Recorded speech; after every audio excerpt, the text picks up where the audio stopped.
வணக்கங்க. நான் உங்க சமையல்காரர் பொண்ணு.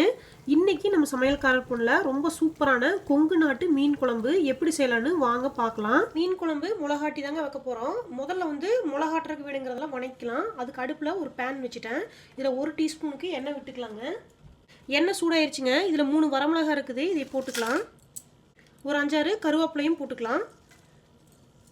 இதை ஒரு வணக்கி விட்டுறலாம்.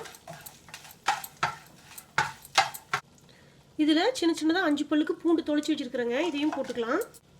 ஒரு 20 சின்ன வெங்காயம் தொளிச்சு வச்சுருக்கிறேன். இதையும் போட்டுக்கலாம். இதை கொஞ்சம் வணக்கி விட்டுறலாங்க. நம்ம சின்ன வெங்காயம் இல்லாட்டி ஒரு பெரிய வெங்காயத்துவே கொஞ்சம் பொடி பொடியாக நறுக்கி போட்டுக்கலாம். ஆனால் இந்த மாதிரி ஆட்டி வைக்கிற குழம்புக்கெல்லாம் சின்ன வெங்காயம் போட்டோம்னா நல்லாயிருக்கு. வெங்காயம் கொஞ்சம் நல்லா வணங்கிட்டுங்க.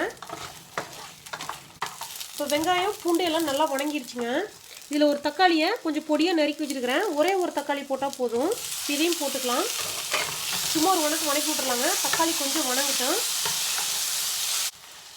இப்போ தக்காளி நல்லா வணங்கிடுச்சுங்க. இதில் 1 டீஸ்பூனுக்கு மிளகு எடுத்து வச்சுருக்கிறேன். இதை போட்டுக்கலாம். இதில் 1 டீஸ்பூனுக்கு சீரகம் இருக்குது. இதையும் போட்டுடலாம். 1/4 மூடிக்கு தேங்காய் திருவனதை எடுத்து வச்சுருக்கிறேன். இதையும் போட்டுடலாங்க. இது எல்லாத்தையும் சேர்த்து ஒரு வணக்கி விட்டுறலாம். நல்லா பெரிய தேங்காவாக இருந்துச்சுன்னா 1/4 மூடி தேங்காய் போட்டால் போதுங்க. சின்ன தேங்காயாக இருந்துச்சுன்னா 1/2 மூடி தேங்காய் திருவி போட்டுக்கணும். இதில் 2 டீஸ்பூனுக்கு கொத்தமல்லி பொடி எடுத்து வச்சுருக்கிறேங்க. இதை போட்டுக்கலாம். இது வெறும் கொத்தமல்லி மட்டும் அரைச்ச பொடி. ஒரு நிமிஷத்துக்கு இந்த மல்லிப்பொடியோட பச்சை வாசனை போகிற வரைக்கும் வணங்கிட்டேன். இது நல்லா 1 நிமிஷம் வணங்கிடுச்சுங்க. அடுப்பை ஆஃப் பண்ணிடலாம். இது நல்லா ஆறட்டுங்க. அதுக்கப்புறம் மிக்சியில் போட்டு கொஞ்சமாக தண்ணி ஊற்றி நல்லா கெட்டியாக மையாட்டம் அரைச்சி எடுத்துக்கலாம். வறுத்து வச்சுருந்த மிளகு நல்லா ஆறிடுச்சுங்க. இதை நல்லா மிக்சியில் மையாட்டம் அரைச்சிட்டு வந்துட்டேன். இது ஒரு பாத்திரத்தில் ஊற்றிக்கலாம். குழம்புக்கு போடுறதுக்கு இந்த அளவுக்கு நான் புளி எடுத்துக்கிறேங்க. இந்த புளியை வந்து கொஞ்சமாக தண்ணி ஊற்றி நல்லா கரைச்சி வடிகட்டி வச்சுருக்கிறேன். நம்ம இந்த அரைச்சி வச்சுருக்கிற சாந்துக்குள்ளேயே இந்த கரைச்சி வச்சுருக்கிற புளியும் ஊற்றிக்கலாம். குழம்புக்கு தேவையான அளவுக்கு உப்பு போட்டுக்கலாம். ஒரு 1/2 டீஸ்பூனுக்கு மஞ்சத்தூள் போட்டுக்கலாங்க.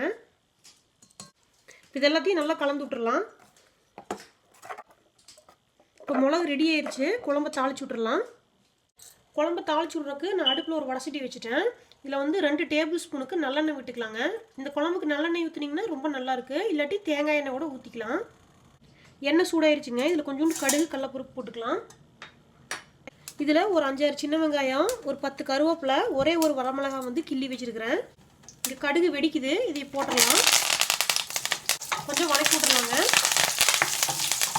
வெங்காயம் நல்லா வணங்கிருச்சுங்க. நம்ம கரைச்சி வச்சுருக்கிற சாந்தை உள்ளே ஊற்றிக்கலாம்.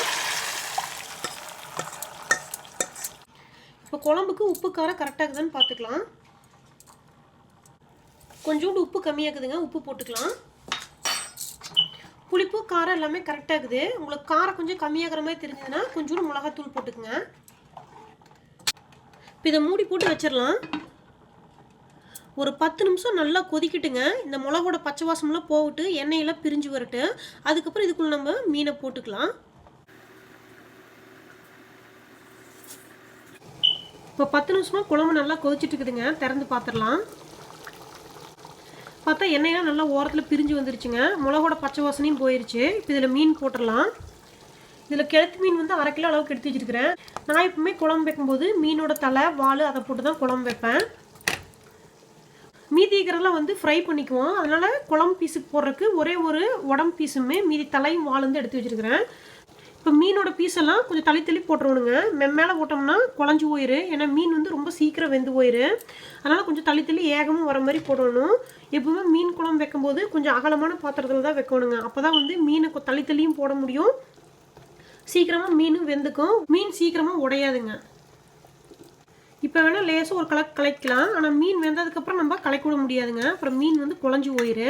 இன்றைக்கி நான் வந்து கெளுத்தி மீன் தான் போட்டிருக்கிறேன். உங்களுக்கு ஊரில் என்ன மீன் கிடைக்குதோ, சீலா மீன், கட்லா மீன், கெளுத்தி மீன், அந்த மாதிரி குழம்பு வைக்கிறதுக்கு எந்தெந்த மீன் நல்லா இருக்குமோ அந்த மாதிரி மீனை வாங்கி இந்த மாதிரி குழம்பு வச்சோம்னா நல்லா இருக்குங்க டேஸ்ட்டு. இப்போ மூடி போட்டு வச்சிடுறேன். ஒரு 5 நிமிஷம் இந்த மீன் வேகட்டு. ஏன்னா மீன் வந்து ரொம்ப சீக்கிரம் வெந்துருங்க. ஒரு 5 நிமிஷம் வெந்துச்சுன்னா போதும். அதுக்கப்புறம் நம்ம அடுப்பை ஆஃப் பண்ணிக்கலாம். அடுப்பு வந்து கொஞ்சம் மீடியமாகவே வைக்கணுங்க. ரொம்ப வசையாக வச்சோம்னா தளன்னு கொதிச்சு மீன் எல்லாம் உடஞ்சி போகும். அதனால் ஓரளவுக்கு அடுப்பு வந்து மீடியமாகவே வச்சுருங்க. ஒரு 5 நிமிஷமாக இந்த மீன் நல்லா வெந்துட்டு இருக்குதுங்க. திறந்து பார்த்துடலாம். மீன் எல்லாம் நல்லா வெந்துருச்சுங்க. உங்களுக்கு பார்க்கும்போதே தெரியும் மீன் நல்லா வெந்து அப்படியே லேயர் லேயராக வந்துருக்குது. இதுதான் கரெக்டான ஸ்டேஜ். அடுப்பை ஆஃப் பண்ணிடலாங்க.